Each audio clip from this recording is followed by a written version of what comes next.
And with me on the show are my wonderful analysts. And from my left, I have Paul here. Paul, you're welcome to the show. Yeah. Thanks for having me, and I'm glad.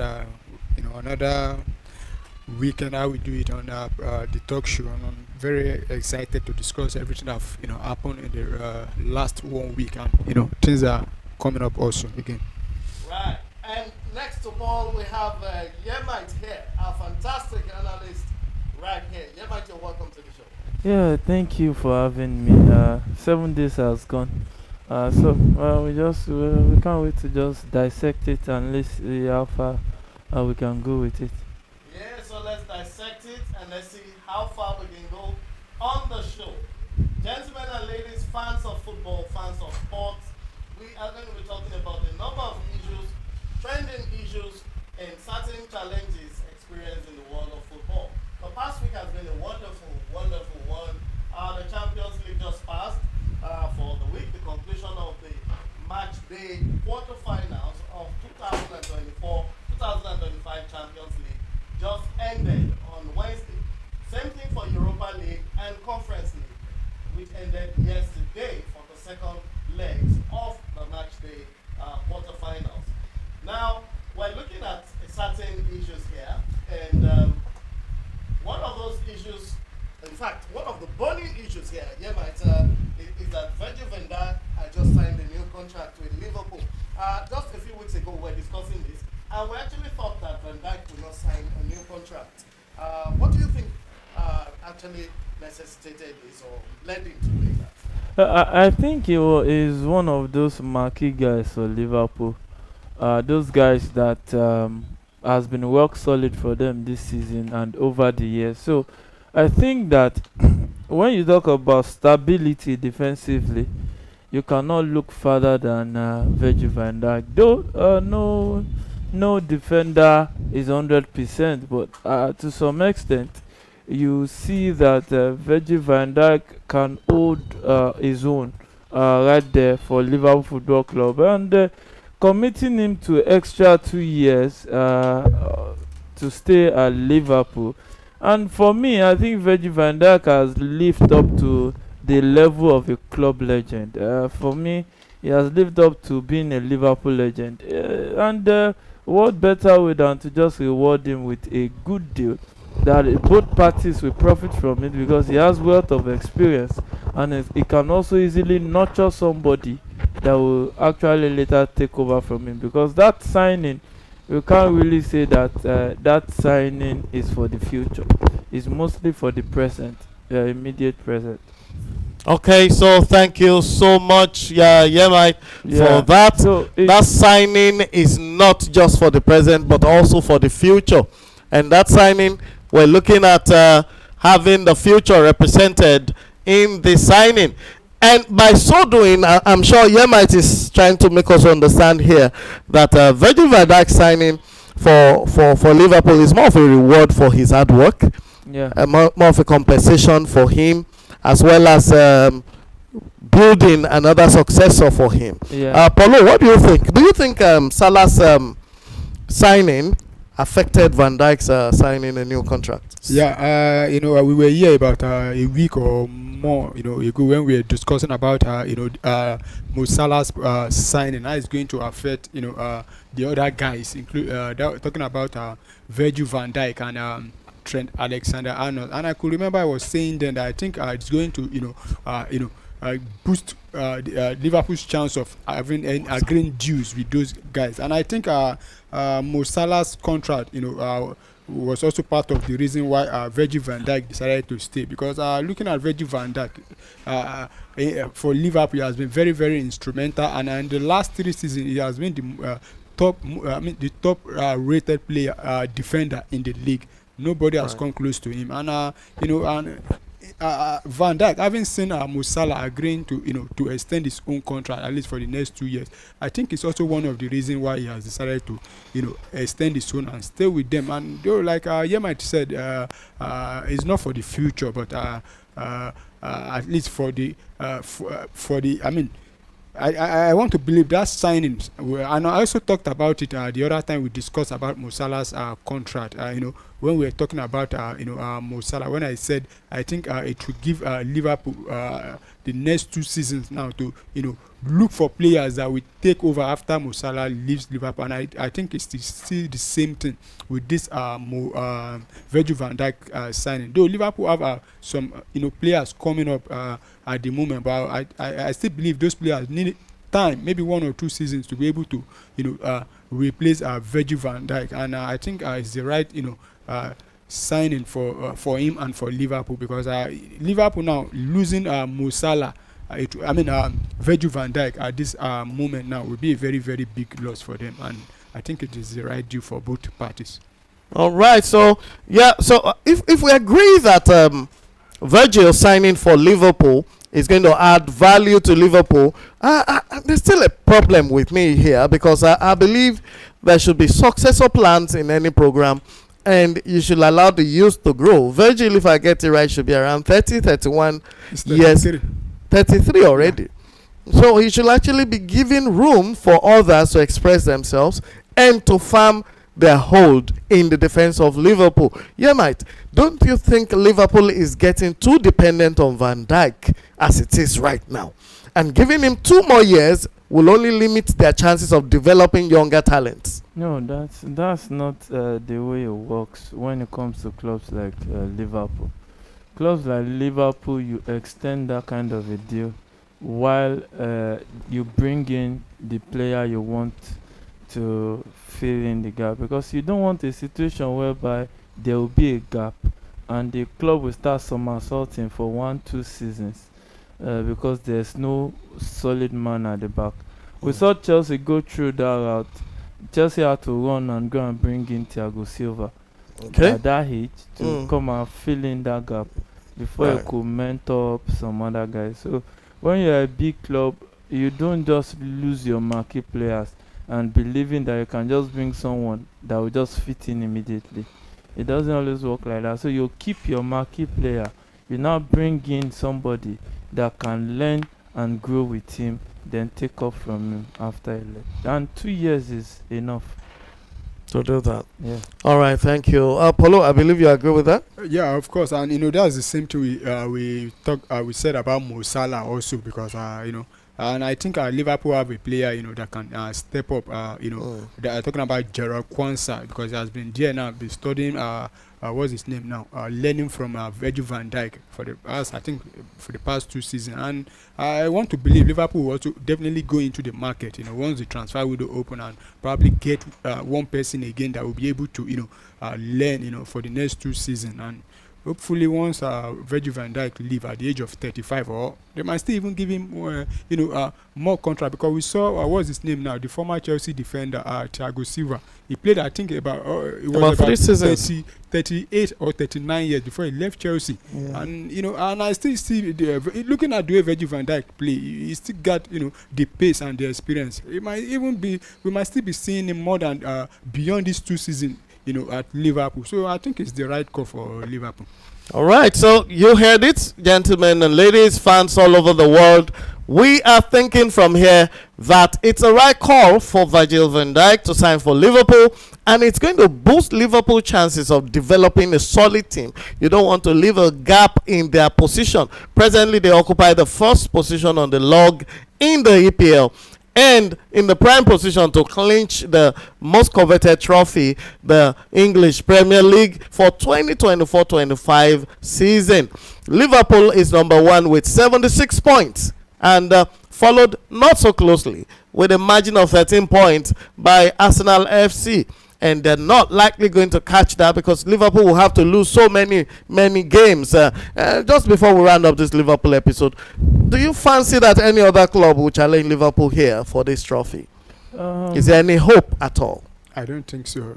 Even as an Arsenal fan, I think it's hope is gone. It's at least for this season. I don't know the kind of miracle that will happen for Liverpool not to win this league, and because 13 points, and I think about 6 games left. Yes, just 6 games to go. 6 games. That's how about you, Matt? What do you think? It's not possible. No, I already said this about maybe when it was around 12 matches or 10 matches to go that the league is over. When you look at, when you've seen a lot of football and you understand the trajectory of football, you will see that when it got to a certain point, when Arsenal was raking in those injuries and they couldn't sustain it, and it's only Arsenal that could compete with Liverpool this season, and especially when Liverpool left the Champions League. So the only icing on the cake they can have this season is just the league. So they'll give it their all, and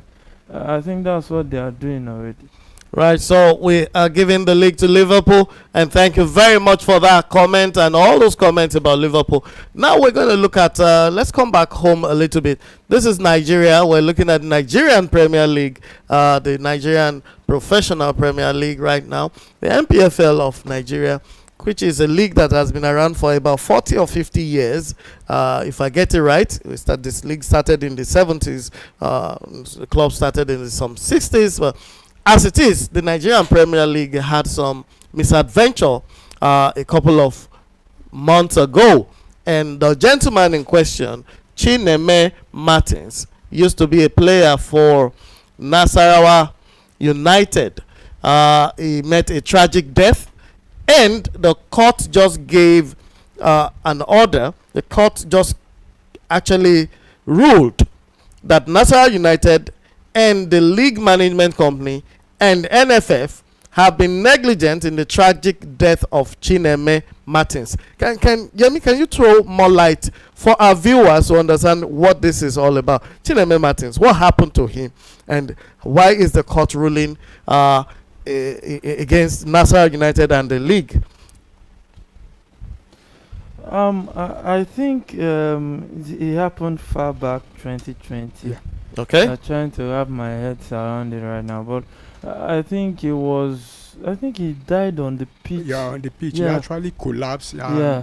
He collapsed on the pitch. What happened was that he collapsed, and there was no ambulance. You know, they were trying to administer first aid. Yeah. You know, to him. They were there, and in fact, the medical team were very, very slow, bringing in ice block to put on someone that collapsed. You know, at the end of the day, before the ambulance came in, the guy is already gone. So it was very, very painful one. I could still remember, you know, seeing those pictures on my phone that day. Now, so may his soul rest in perfect peace. Chineme Martins was a player, a professional football player in the Nigerian Premier League, and he died inadvertently during play. Now, if you recall very well, I think Ericsson had a similar issue while playing for his nation, Denmark, at the Euros. And Paulo, you remember what happened there? Yeah. Not only him, even before him, it was Patrick Muamba. I could remember that game also. I think Bolton Wanderers was taking on Tottenham. You know, he collapsed on the field, and we saw the medical response. You know, and it shows the kind of league we operate here in Nigeria. You know, how we don't take things very, very serious, and it's still happening now in the Nigerian league. When you see our professional league, you see the way once player have injury, you see the way the medical team come without proper first aid. You know, it's kind of embarrassing. And I'm talking about Christian Eriksen. You see how they rush in and, you know, make sure that he's stable, and they kept him, and we still have him today. But for Chineme Martins, it was very, very, very sad experience for him, and I think Nigerian league needs to improve, not just about, you know, playing, but in terms of player welfare also, you know, making sure that those players are in the right condition, you know, to play. To play. It's not about just, you know, picking 11 player going onto the field. Making sure that their health, you know, you take good care of them. Yeah, medically fit to sound to come onto the pitch. Not just, you know, not because you see someone that just, you know, wake up and, you know, get up and you think is fit. No, some people, you might be the person you are seeing standing under a minute might suddenly change. You know, but if you do proper medical checkup, you know, on that person, you'll be able to discover. And I believe that Chineme Martins has been having probably you know, heart issue before then. And if they have, you know, done the proper checkup on him, I think we'll still be having him today. Right. So, Yemi, before I take your comment on Chineme Martins, I just want to read this out to our viewers. Chineme Martins played for Nasarawa United and died after collapsing during the Nigerian Professional Football League, which was because of insufficient medical services in the year 2020. The National Industrial Court of Nigeria has found the club, the league, the federation, and match commissioner negligent. So the match commissioner also is part of this, negligent for Martin's death. The court's ruling stated that it was reprehensible that Martins was allowed to play without complete medical tests and without provision of adequate medical facilities at the playing ground. In other words, they weren't well equipped to handle emergencies that could happen. Now, they also said that the inadequate provision of the medical facilities at the Township Stadium Hall in Lafayette led to the boy or the young man's death. So, what we're saying here, Yemi, from the court ruling, and this is what the judge said of the industrial court. There's no hearsay here. This is not like a rumor or guesswork. The judges will speak from evidences provided over a period of time. So what's your take on this? Yeah, I think this kinds of ruling is long overdue because when you want to play when you call something a professional league, you should keep it professional. Because how can you say you want to set up your a league game without proper emergency response? Yeah.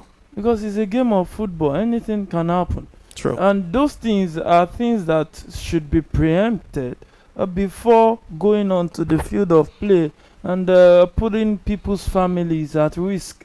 So I think this ruling should be a wake-up call for the NFF. Pay whatever fine, but I think the fine will be really, really massive if it's going to be fine, or even if not, some people will have to go to jail for it. But when you just have to be responsible, because there are too many irresponsible citizens in this nation, and I think that it's a step in the right direction, on point. But I think the guys who found guilty will have an opportunity to appeal the ruling. Now the ruling of the court is that they must compensate the family of Chineme Martins. As a matter of fact, no particular amount was stated, but it was mentioned that they were negligent. And when Paul was speaking, he said, we're negligent in medical care, medical assessment. How many of our facilities in the Nigerian Premier League even have a robust standard medical facility to do checks on players week in, week out? How many of them have qualified professionals to put on the field and off the field, on their training ground, post-training, even monitor their health? And it is one of the duty of care that they signed with these players, because every club must sign a duty of care contract that we are liable for things that happen to your health while you are under our environment or under our contract. So they are negligent and liable for that. They have breached the contract they signed. And how many of them can pointedly say that they have a good, robust budget for Medicare for this? How about compensation? You mentioned social welfare and compensation. What do you think the take-home pay of the average Nigerian football? I'm not talking of the superstars now. I'm talking of the average footballer in Nigeria. Do you think their take-home pay is worthy, and what is like their take-home pay? Let's take it from Paul first. Yeah. Let me go back first about the ruling. I think it's a welcome development that the court, the industrial court. Mind you, this ruling was sponsored by FIFPro. Yeah. He's had to take the lawyers of people to fight for this guy. First of all, we will agree that it's a welcome development, yes, because we know how our court issues are in Nigeria. But where I'm disappointed is that it took a very long time, for probably for me to say justice being served, because I can't even believe that it's after almost about 4 or 5 years now before we are, the family is now being remembered. And I am very certain the family took the issue to to FIFA. Yeah, before they started this court process. And I think the league management company, that's the LMC. In fact, I would say shame onto them, and they didn't really try at all, because things like this, though we've heard of things like this, player collapsing and dying on the pitch, not only in Nigeria, it has happened in other countries. And there's a way you go about it. You admit you have made mistake, but not dragging it for 2, 3, 4 years before the family compensated. Being compensated. And NFF also needs to be very, very serious, because if you look at how they've been running the Nigerian league, for a very long time, it has been kind of very, very disappointing. But with this judgment now, I think it gives other players that are still playing in the league hope that at least there's something in case of when something happens. And I believe every other club have learned from whatever happened and the ruling and the judgment. And if you now go back about player welfare, talking about the take home, where there's a report that there are some players in Nigeria, they earn big in the Nigerian league, because I've heard that some players even earn up to about 2 to 3 million naira monthly. In Nigerian league, they don't pay weekly like the way they pay in Europe, but they pay monthly. Yeah. And I heard some people even have contract of up to about 200 million. I don't know if it's true, but but despite that, if you look at how the league has been running in Nigeria, it's not something to to write about. You see some players being owed salary for 2, 3 months, 4 months.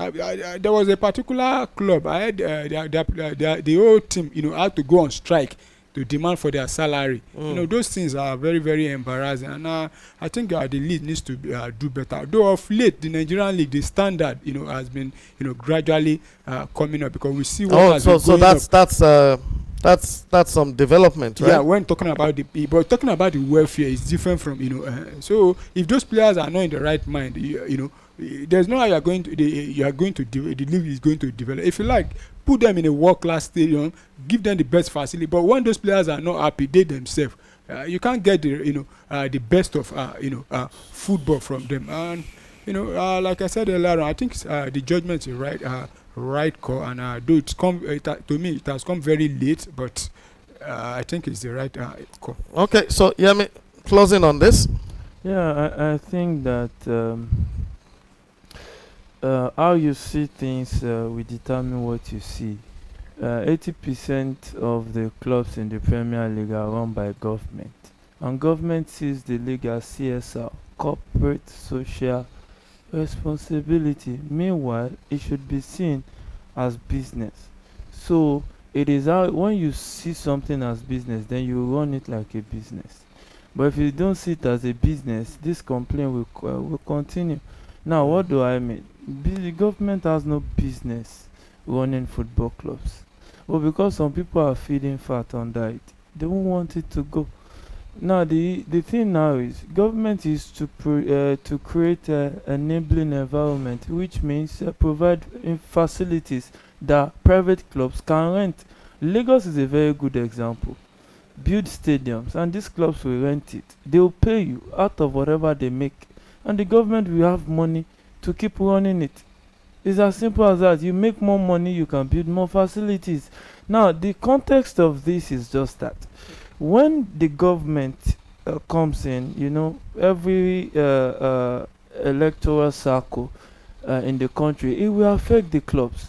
Because this one comes in my own tenure, I want my club to win the league. Pam, suicidal approach, or let me say win at all syndrome.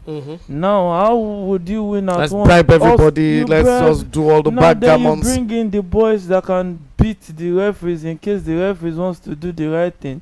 And disclaimer though, but you see, all these things, they are right there in front of us. All these things we are talking about is just the peripheral. You should go down the route. Government hands off sport, create an enabling environment, and the Nigeria's market, the viewership can be massive if you bring the interest of people into it. Certainly. So then what are we talking about? It is a league that doesn't have a good sponsor. How much is the winner of the league going on with? Just the first, we go with, I think, around 150 million. And I think that 150 million is not enough to prosecute, I think, 5 matches or thereabout. Or 10. Can you imagine?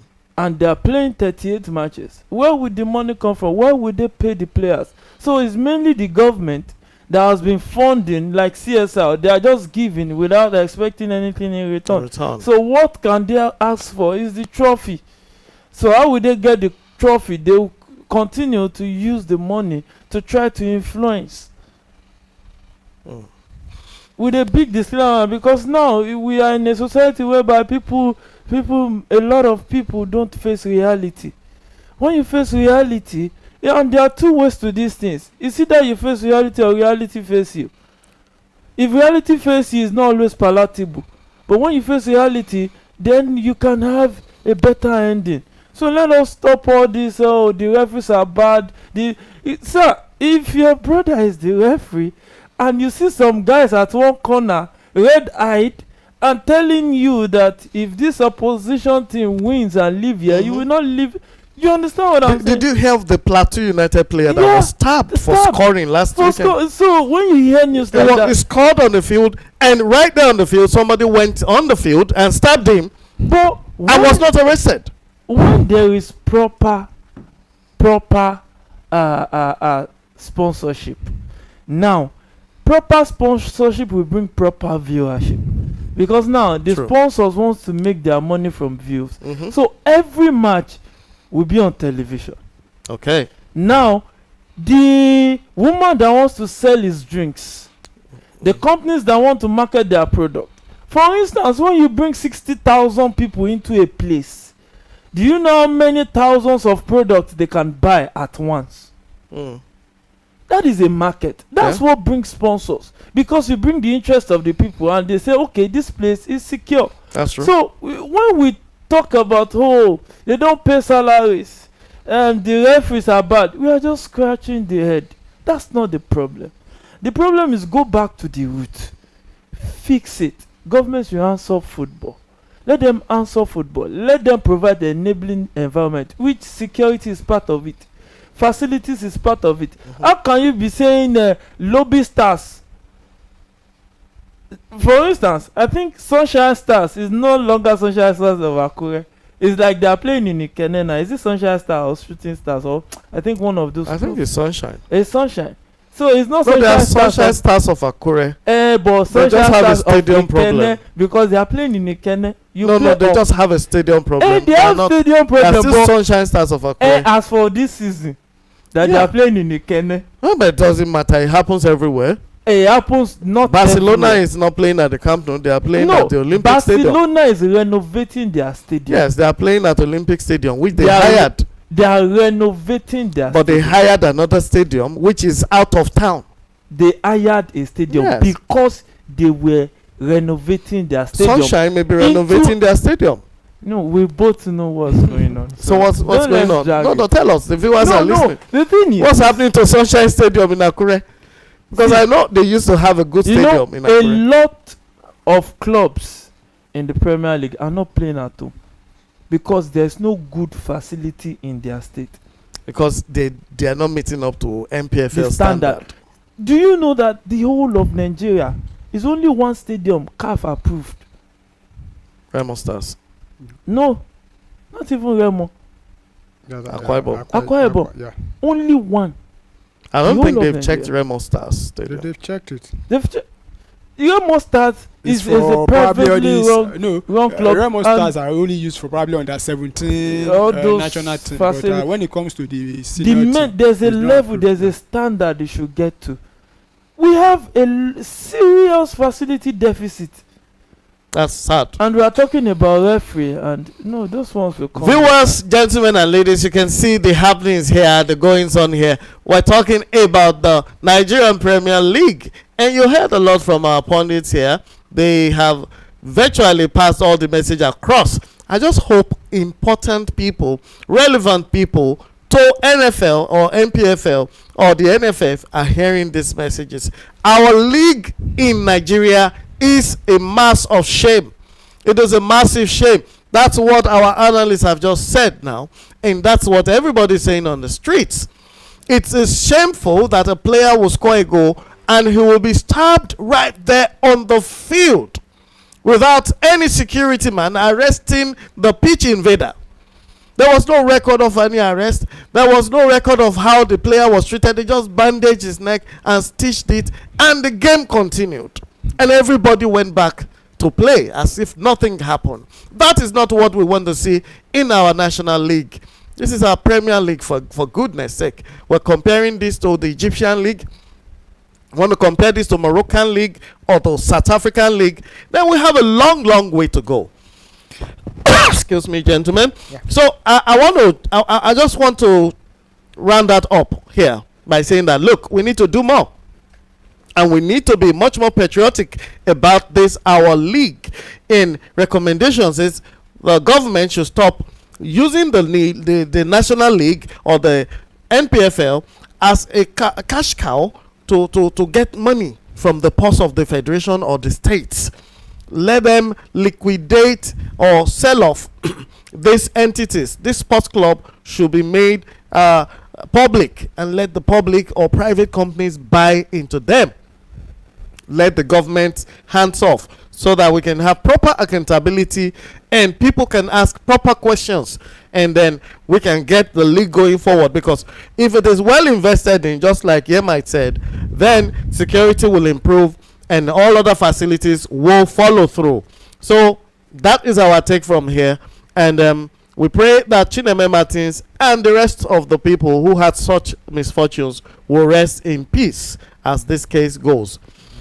Okay, so we're quickly going to move on to the next segment. We're looking at KDB has just we talked about KDB a few weeks ago, having decided he was leaving City, and then KDB remains one of the best midfielders in the world. But what's next for him as he moves into the later stages of his career? Is he likely going to Saudi? Was one of the questions we asked the other day. Is it time for De Bruyne to move out of Europe? Do you think that he's not fit for Europe football anymore? Or do you think he should just go and cash out? I think De Bruyne himself has opened his options. Like, he has left it open. He has not made any decision, so he can go anywhere. So far the price is right and the project is right. But what's your opinion? What do you think he should do?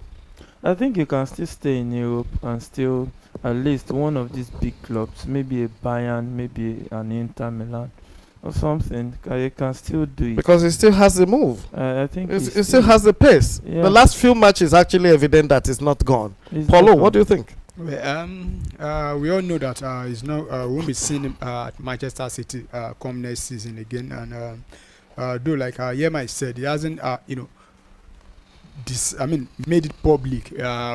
The league is going to, or probably it might still be staying in the league. Talking about the EPL, but for me, I think you should just, for the respect for Man City, just leave the English league. And probably if he doesn't, you cannot say for the respect for Man City.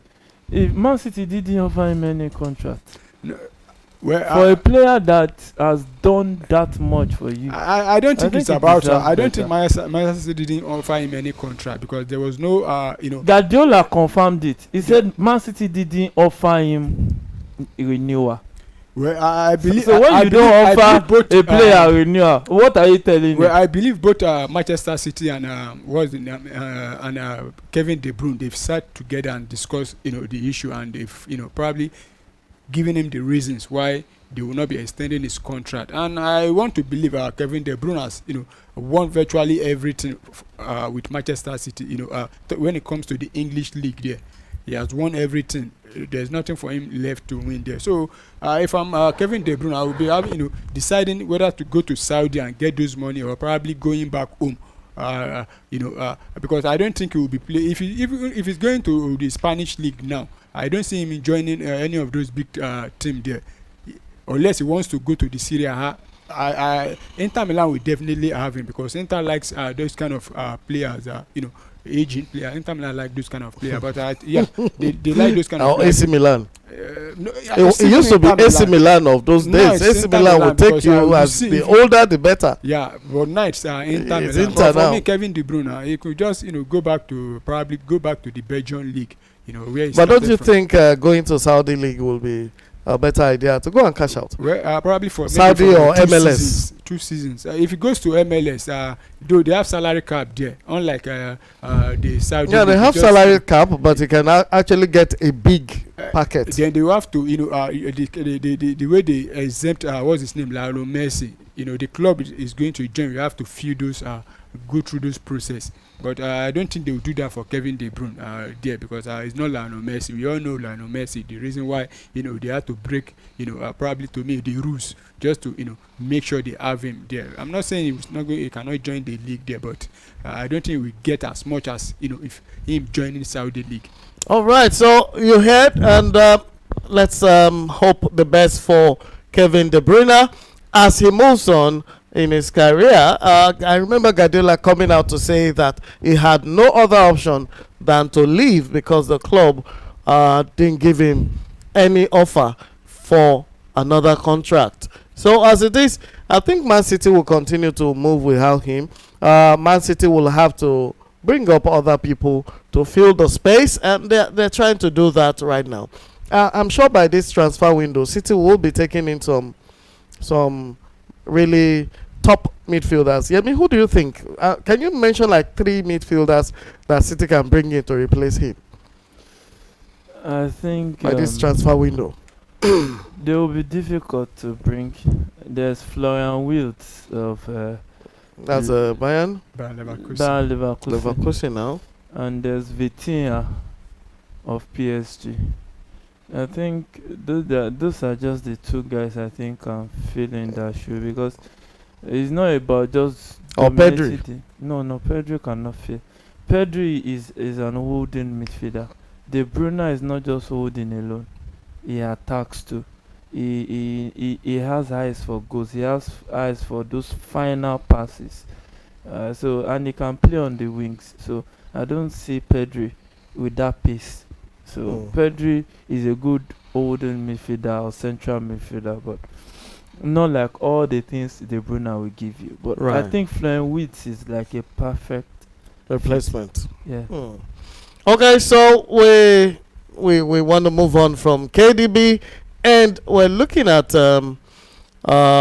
what's next for Carlo Ancelotti.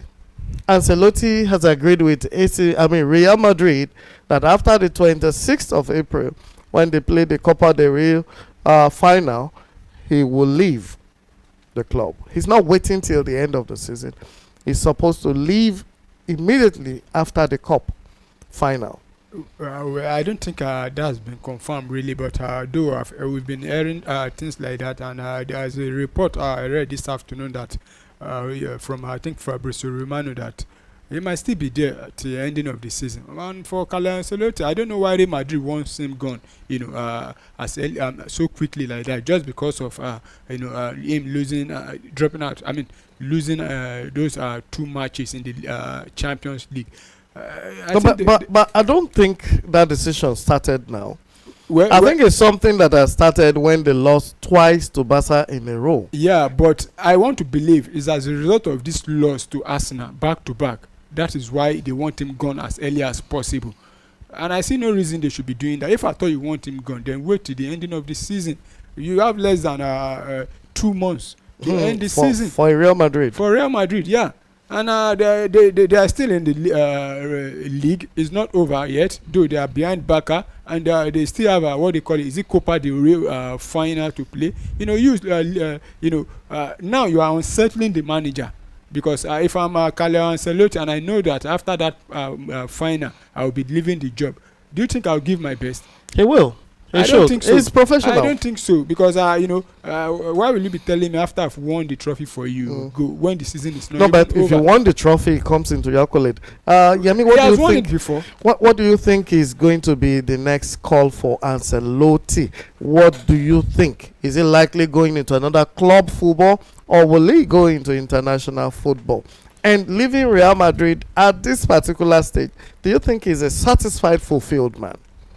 I think that everything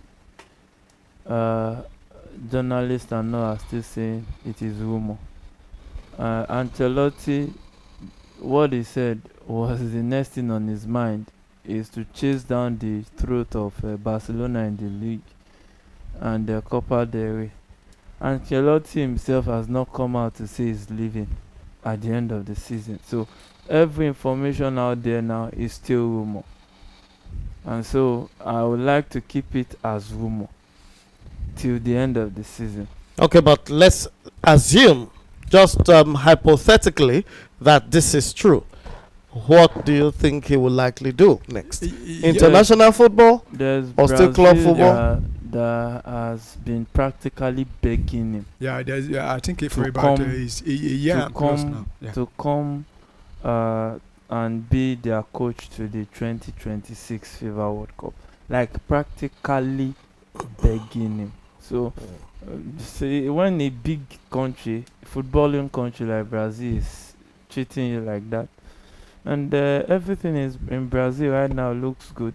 Their economy looks to be stable, and they have talent, and he's used to them. We are from Real Madrid too, so and he's one hell of a coach whereby players enjoy his training section a whole lot.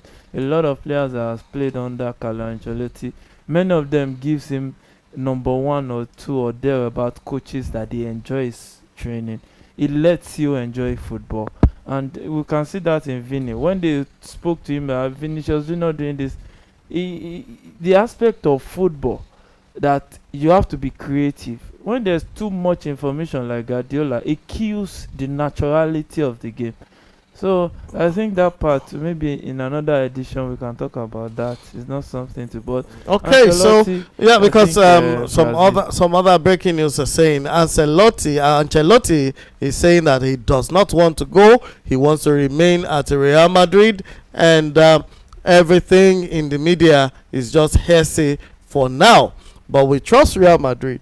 They actually need to push in some bites into the team, and one way that teams do that is by letting the coach go and bringing in somebody fresh. Okay, so while we move on from Ancelotti, we're looking at well, do you think Ancelotti, should he want to come and coach England? Can he fit into the English environment, Paulo? I don't. You mean the national team?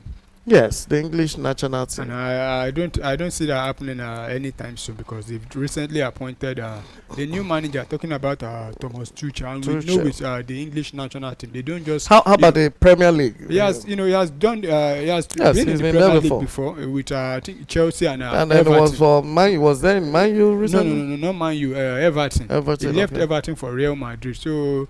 You can still come back to the league, but I don't know the club. Probably Chelsea might, if he's available and at the end of the season, and he still has the desire to coach, football. I mean, football. I mean, clubs. Do you think Chelsea Chelsea? might go for him. Yeah. Well, what will happen to Maresca? Well, there's been. What do you think? Chelsea, Maresca. Would you guys let Maresca go for Ancelotti? You're only saying that because you've not been listening to what the hierarchy at Chelsea have been saying. When they sacked Pochettino, you heard them say that they are going for a young coach, a young manager. Is Ancelotti young? No. As their policy changed, we've not heard anything. Now, Chelsea needed a striker.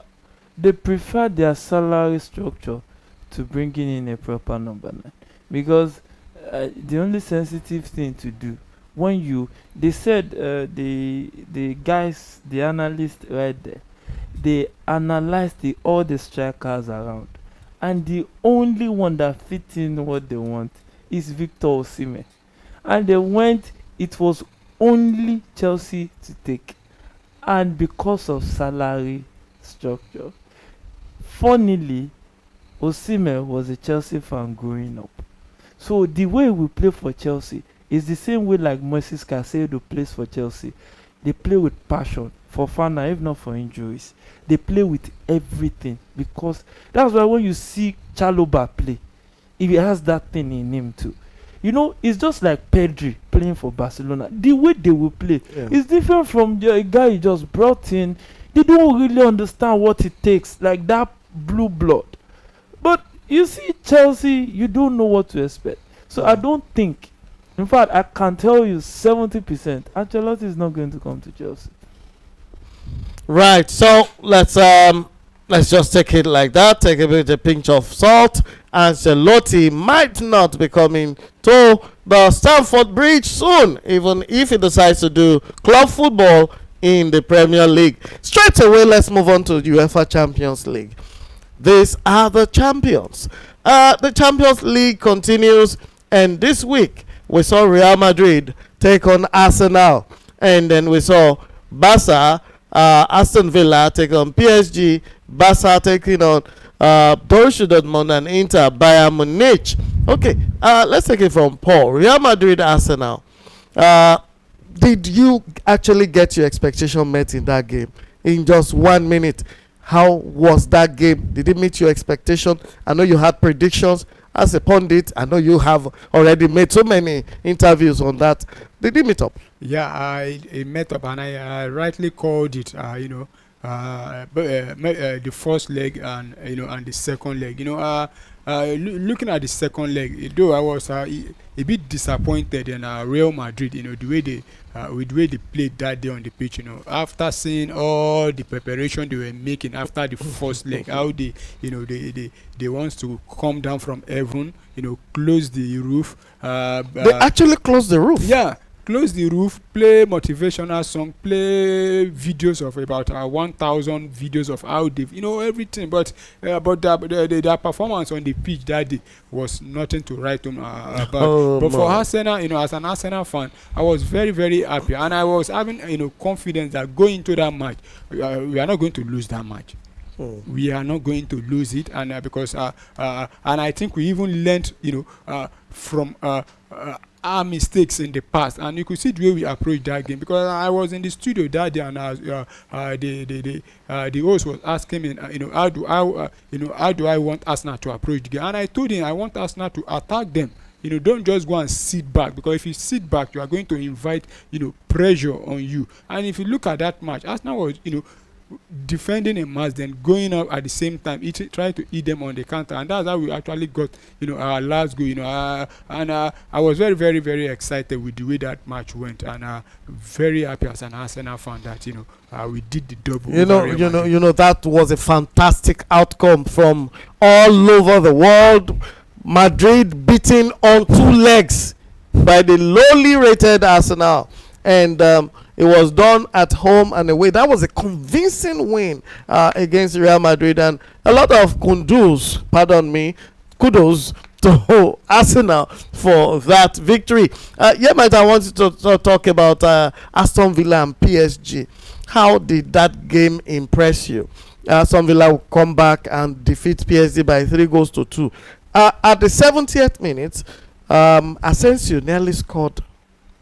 He had a chance, a one-on-one chance with the goalkeeper, 1v1, and he nearly put it there, and it could have just been 4-2, and they would have gone into extra time. But how did that game meet your expectation?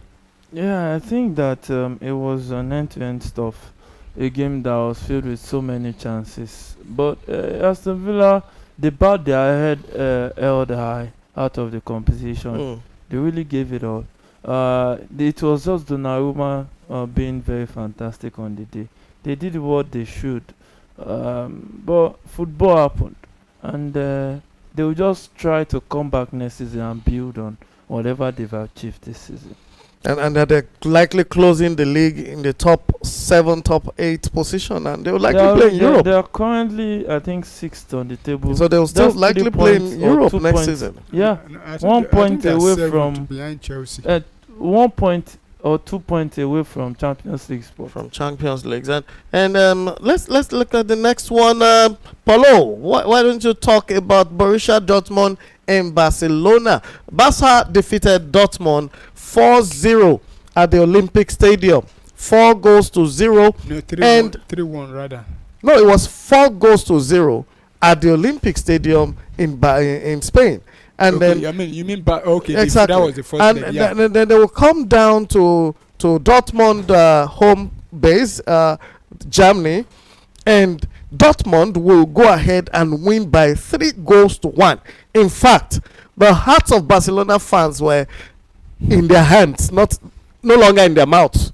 Their hearts were already outside towards the end of that match, because any goal again will have pushed it to the limit, and the hearts will be running away from them. What's your take on that? Yeah, I was very, very disappointed with the way No, Barcelona but how played. do you think Dortmund was able to do that?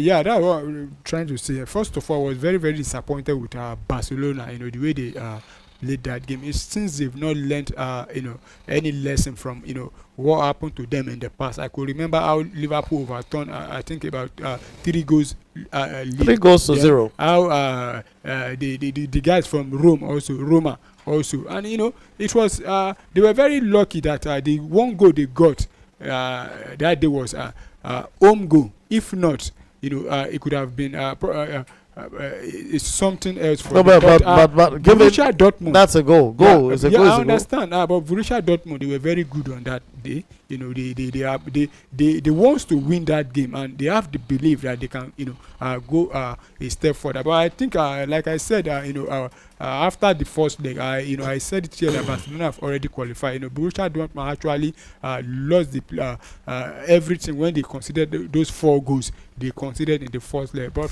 kudos to them. At least they like Yema said about Aston Villa. They went out at least fighting. And I want to believe every Dortmund fan out there will be proud of the way they played that match. How about their tactics? The tactics they played against Barca. Do you think they were able to corner Barcelona's tactics?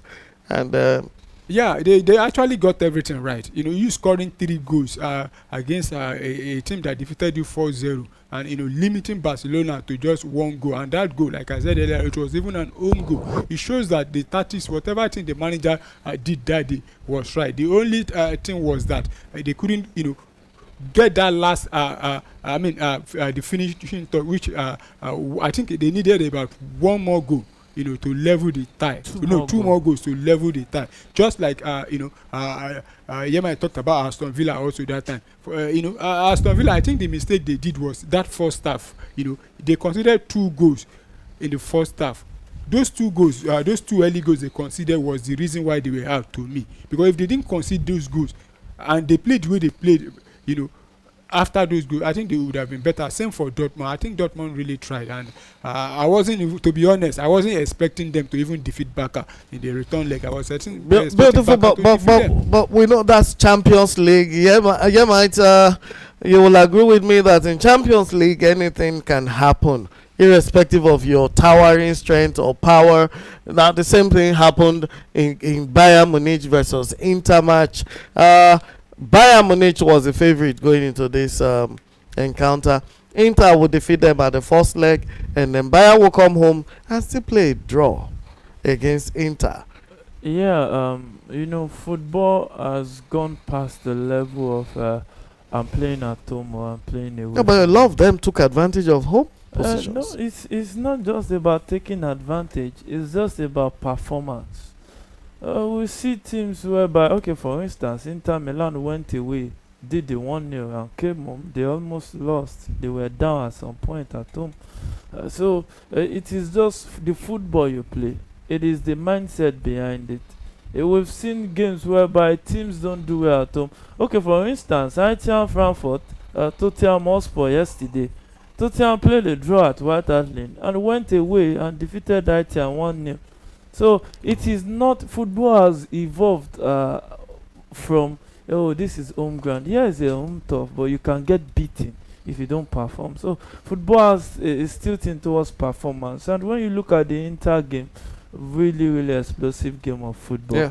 They Very went explosive. at each other, Mhm. and it's so surprising to see an Inter team concede 2 in a game of football, because they set up low blocks a lot.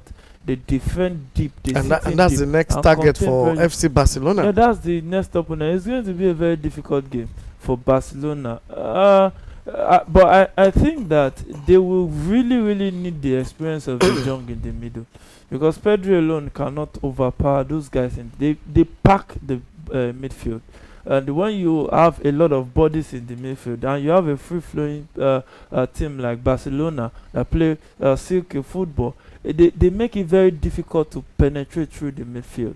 So when you look at that kind of game, we are not talking tactics though, but I think that Inter Bayern is a good game of football. Now, so who do you think, from your own opinion, of this 4 remaining in the Champions League in semi-finals? You have Inter, you have Barcelona, you have PSG, and then you have Arsenal.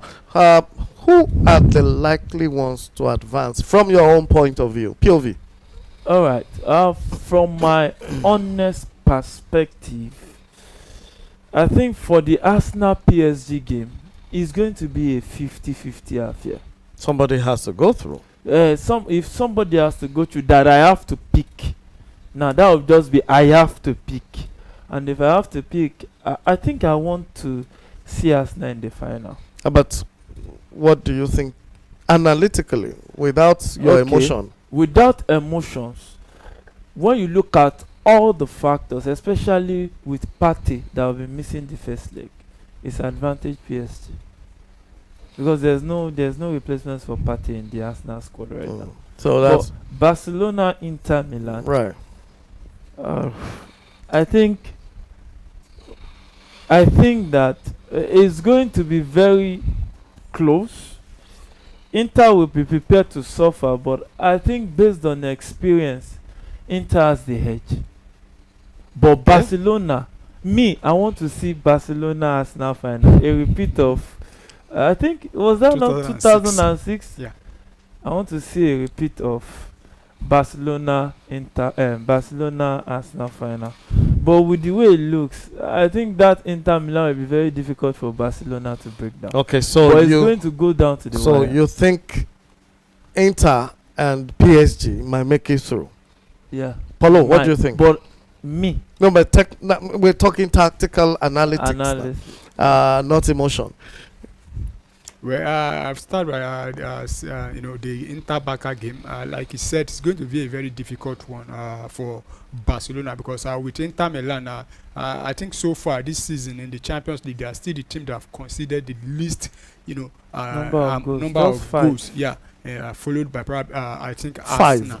Yeah, Yes. and it's not easy. And That's one of uh, the things I've said. defensively, Now you're I bet- 5 Yes, all 5. season long. yeah, Yes. 5. And 5 goals. out of those, In fact, they just considered three. 2. Yeah, 3. 2 extra. No, 3. That's the game between the Bayern Munich, home and away. Oh man, they considered 2. No, they considered 3. They played 3. 2-2 and Was Okay, 2-1. sorry, 3. Yeah. Yes, 2-2 that was and- why it is 5. Yeah. It was 2 So- before the.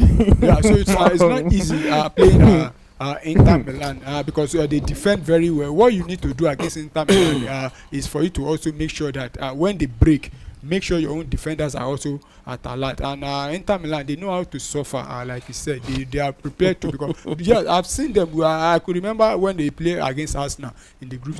Arsenal did almost all the playing, but defensively they were very, very You might brilliant. And they have can a find goalkeeper it also that difficult is very, to very get a shot on consistent also. So, but it's not going to be my easy. Like you might say, but I will be surprised if Barcelona don't, actually defeat them.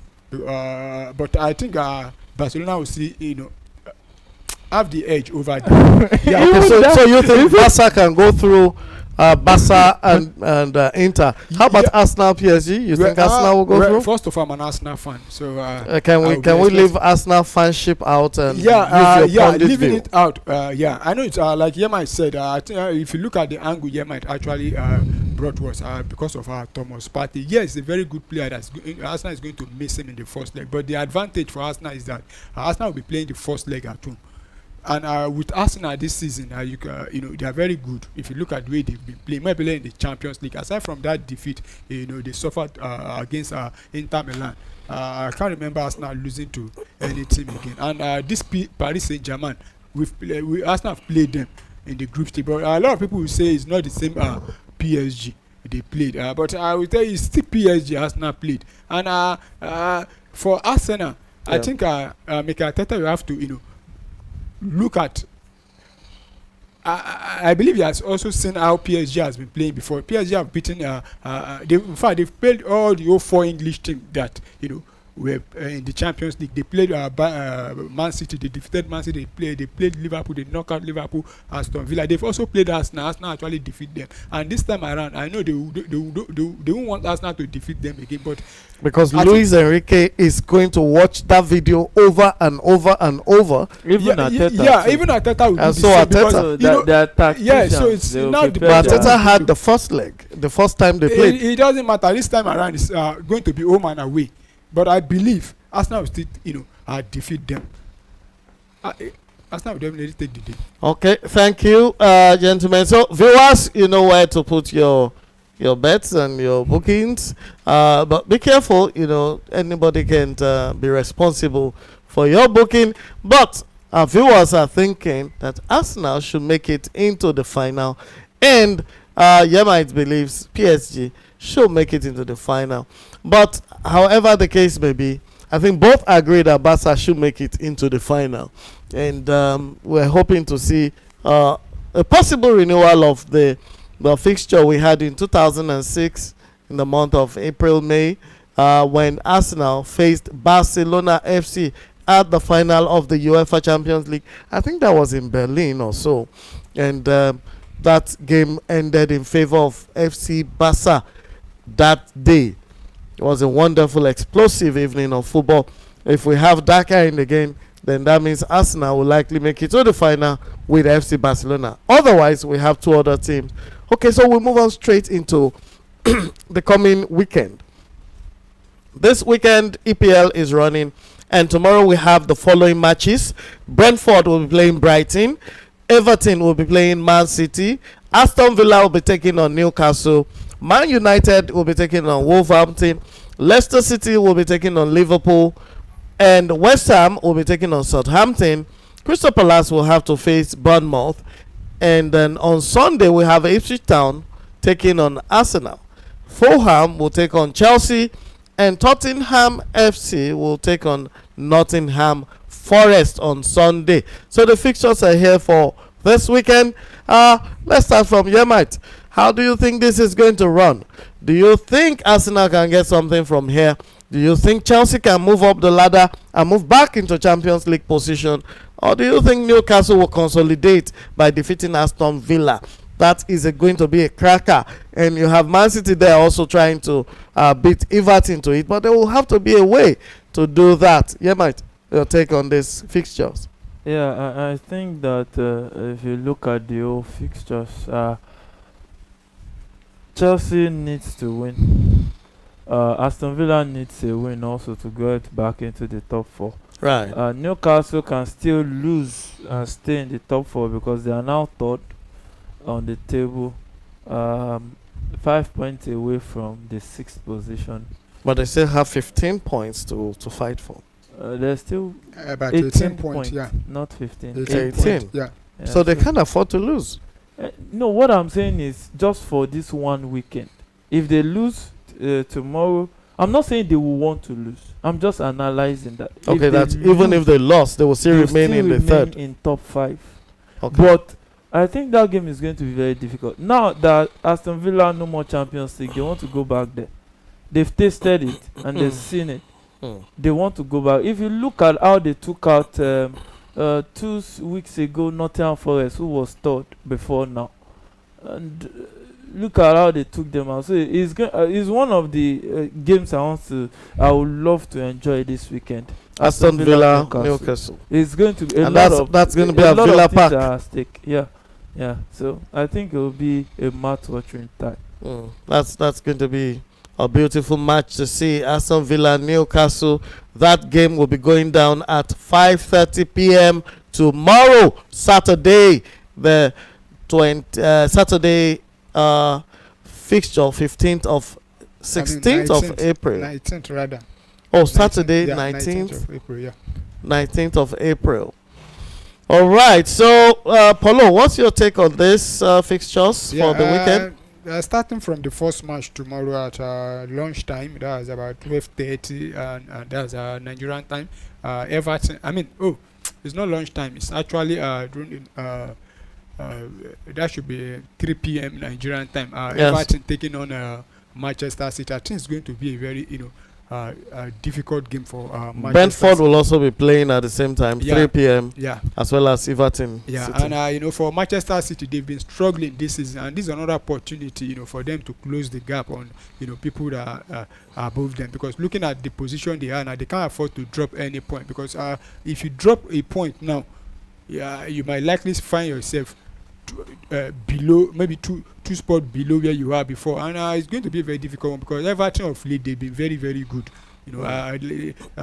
Last week they went away at Nottingham Forest to defeat Nottingham Forest away, and I could remember the first leg between Manchester City and Everton. I think they played out a draw, if I'm correct, and this time around I think Manchester City will have to prepare extra, and Guardiola he was saying earlier today in the press conference that it was painful for him to be watching the Champions League quarter final from not as in outside, not participating, and he knows what is at stake. He wants to get back to the Champions League, and hopefully they will be able to the experience they've got will take them and defeat this stubborn Everton and move closer to securing the Champions League spot.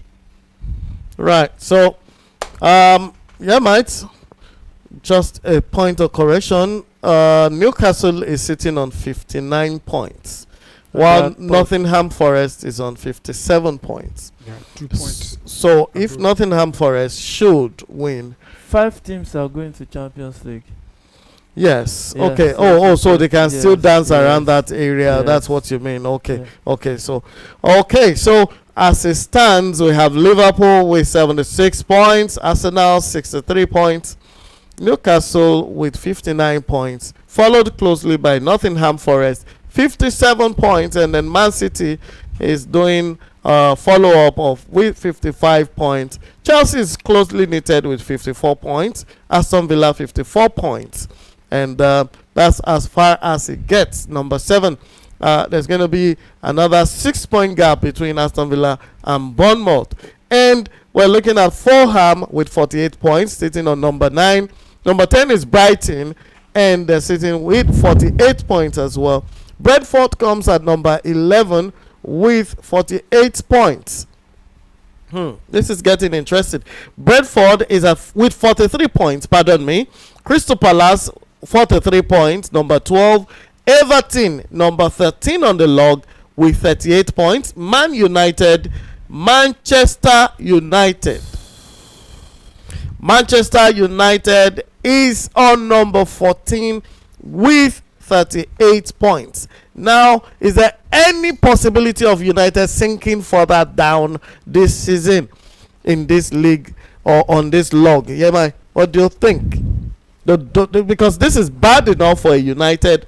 We don't expect to see them in this part of the table. This is the bottom half of the table, and 14 is closer to relegation zone than up. Yes, they are on 38 points, but is there any possibility? Because Tottenham is just 1 point behind them, and Wolves is just 2 points behind them. There's nothing that can happen that can be worse than what has happened to Man U. So to Man U, they can't relegate because the point gap. But they can finish 17th. Even if they finish 17th, it's the other half of the table already. They can always build for next season. And that's sad. Paulo, what do you think? Manchester finishing 17th? Well, it's possible. Or 16th? They can't go to relegation to me, but they can still finish below where they are now. But I don't see them going downward to relegation. Though they've been very poor, and after yesterday's comeback, their Remo Tanda. The manager was saying he wants to win the Europa League, and he might be putting all his egg, in that basket, focusing on that, trying to rest player. But despite that, I think they won't go to relegation, but they might drop down. All right, so they will not definitely go to they're beating the relegation. Now for top scorers in EPL, we have Salah sitting with 27 points, comfortably on 77 points, and Alexander Isak 21 points. Erling Haaland also at 21 points. And it looks to me like Salah has run away with that for this season, already at week 33 and 34. So, viewers and ladies and gentlemen, I think with these topics and these issues, I think we have actually dissected most of the items on our plate. Rounding up, Paulo, what do you have for the guest? Yeah, just want to say thanks for being there with us from the beginning, and we hope you continue to be here with us. And this weekend there are a lot of matches will be here, so join us also as we for our watch along shows, and we expect to give you the best also. Thank you, Yamat. Yeah, thank you for always joining us, and join us for our watch along shows. And I think we'll be up 2 p.m. on Sunday, and it promises to be really, really, really exciting. Thank you very much, Yemite, and thank you, Paulo, for staying on and coming on the show tonight. And thank you, viewers. This wraps us another packed edition of Talk Sports, Premier Sports Talk Sports program for this week. And we hope you have a lovely, lovely weekend. We'll be back next week with more stories and with more talk in the world of football. To my crew, the production crew, my name remains Adeyinka Adebuye, and thanks for staying on. See you next week. Oh, another goal for Super Eagles! This is Premier Sports. Don't forget to subscribe. Remember to